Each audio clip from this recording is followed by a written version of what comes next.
Hi everyone, welcome to TD classes. In last video we have discussed about the leakage and injection. In this video we are going to learn domestic territory and the normal resident of the country. So domestic territory is a very important concept in national income accounting.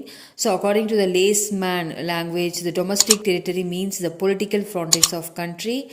And for purpose of the national income accounting, it is used in the wider sense also. And one more thing is the domestic territory also includes the ship, aircraft owned and operated by normal resident between the two or more countries. Domestic territory அப்படி நம்ம எடுத்துக்கணும்னா ஒரு national இன்கம்மை account பண்ணுறதுக்கு very important concept இதுன்னு சொல்லலாம். And one more thing, what are the within the boundaries, within the countries, நம்ம கண்ட்ரிக்குள்ளே என்னென்னலாம் நடக்குது, யாரெல்லாம் இருக்காங்க, எவ்வளோ ஸ்பெண்ட் பண்ணுறாங்க, என்ன ஒர்க் பண்ணுறாங்க அப்படின்றத பற்றி பேசுறது தான் டொமஸ்டிக் டெரிட்டரி. ஸோ ஃபஸ்ட்டு என்னென்னலாம் அது இன்க்ளூட் பண்ணுது அப்படின்னு பார்த்தா ஷிஃப்ட்டு, ஏர்க்ராஃப்டெல்லாம் சொல்கிறாங்க. So air India, it's between the Russia and Japan are part of the domestic territory of India. ஒரு ஏர் இண்டியா ஃப்ளைன் வந்து ரஷ்யாவுக்கும் ஜப்பானுக்கும் போகுதுன்னா அப்போ அந்த between two countries it's not a problem, it's not a matter. But the air India ரெண்டு நாட்டையும் சேர்ந்து போதுன்னும் போது அது டொமஸ்டிக் டெரிட்டரி ஆஃப் இந்தியா. இதுவே வந்து சிங்கப்பூர் ஏர்வேஸ் இந்தியாவுக்கும் ஜப்பானுக்கும் போகுது அப்படின்னும் போது அது வந்து சிங்கப்பூரோட டொமஸ்டிக் டெரிட்டரி தான், இந்தியாவோட டொமஸ்டிக் டெரிட்டரி கிடையாது. அது இல்லாமல் fishing vessels, oil, natural gas, floating platforms, இது எல்லாமே வந்து இது இன்க்ளூட் பண்ணும். எக்ஸாம்பிள் பார்த்தீங்கன்னா fishing boats operated by Indian fisherman in international waters of Indian ocean. ஒரு இந்தியன் ஓஷனில் இந்தியன் ஃபிஷர்மேன் வந்து ஃபிஷ்ஷிங் போட் வச்சுருக்காங்க அப்படின்னும் போது அது consider the domestic part of India. And third point is embassies, consuls, military establishment of country located abroad. அப்ராடில் இருக்கிற embassies, consultation பண்ணுறது, மிலிட்ரி எஸ்டாப்ளிஷ்மெண்ட், இது எல்லாமே வந்து domestic territory of the India. So Indian embassy in Russia அப்படின்னு பார்த்தீங்கன்னா it's a part of domestic territory of India. So domestic territory does not include the embassies, consuls, military establishment of foreign countries. Example பார்த்தீங்கன்னா Japanese embassy in India is a part of domestic territory of Japan, it's not a part of India. அப்போ Japanese embassy இந்தியாவில் இருந்ததுன்னா அது domestic territory of the Japan. வேறு எதெல்லாம் include ஆகாது அப்படின்னு பார்த்தீங்கன்னா international organisation like UNO, WHO, etcetera. So these are located within the geographical boundaries of the country. Next topic பார்த்தீங்கன்னா normal residence.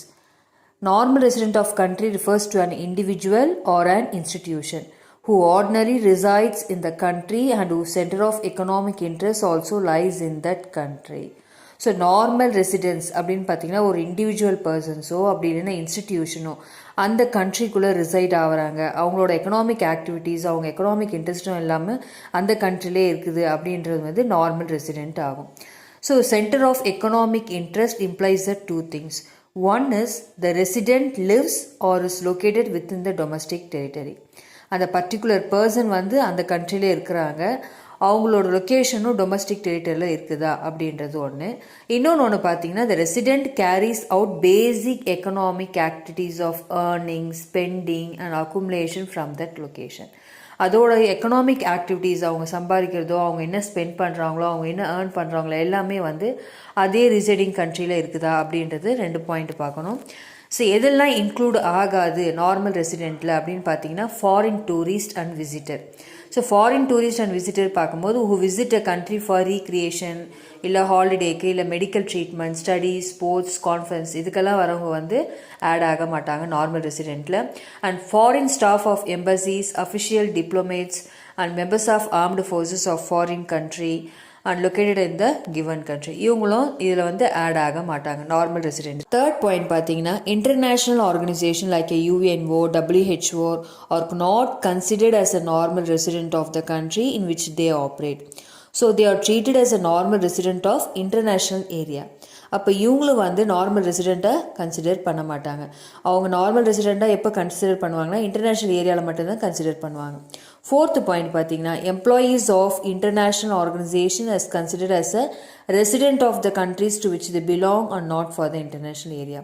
Example, American working in UNO office located in India will be treated as a normal resident of America. So American working in UN office அது எங்கே இருக்குன்னா இந்தியாவில் இருக்குது.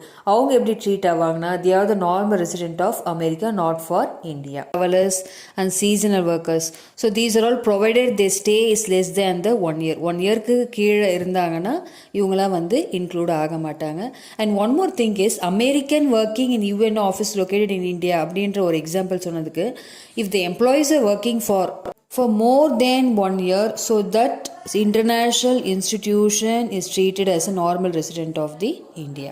And last point பார்த்தீங்கன்னா border workers. So who live near the international border and cross the border on the regular basis to work in another country. So they are treated as a normal resident of the country. So where they live and not where they work. I hope you all understand the concept of domestic territory and normal residence. Thanks for watching. Share and subscribe channel. Thank you.